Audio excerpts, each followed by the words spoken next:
Hindi lang tuwing summer paboritong pasyalan ang Baguio City, tuwing Pasko rin.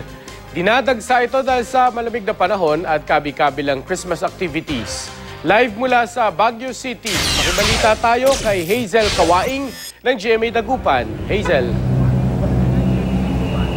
Mark, bukod sa malamig na klima, marami ding iba't ibang atraksyon ang dinadayo dito sa lungsod ng Baguio.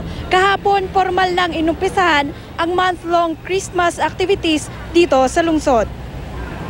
Malamig na simoy ng hangin, isa yan sa mga lalong nagpapasabik sa Pasko ng Pinoy. At ramdam na ngayon yan sa Baguio City. Base dito sa report namin, ang minimum kaninang umaga ay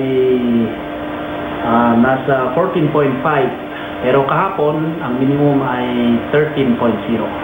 Para lalong maramdaman ang Pasko sa City of Pines, kabi-kabilaan ng Christmas displays at activities. Nitong weekend lang, nagkaroon ng lantern parade na dinaluhan ng libu-libong turista.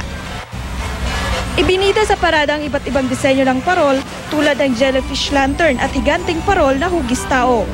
Inabangan din ang pagpapailaw sa giant Christmas tree. 15 metro ang taas nito. Nagtanghal sa giant Christmas tree lighting program ang choral groups at banda ng ilang paaralan. Meron ding nagsadula ng kwento ng kapanganakan ni Jesus. Sinundan ito ng magarbong fireworks display. It's really good! Kasi yung weather malamig, nakakatulong siya to heat up.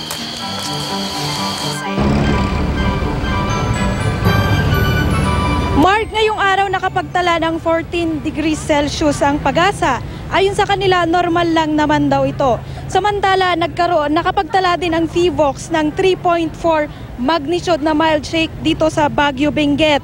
Sa lungsod ng Baguio ang naitalang epicenter nito, pero wala namang naitalang damage.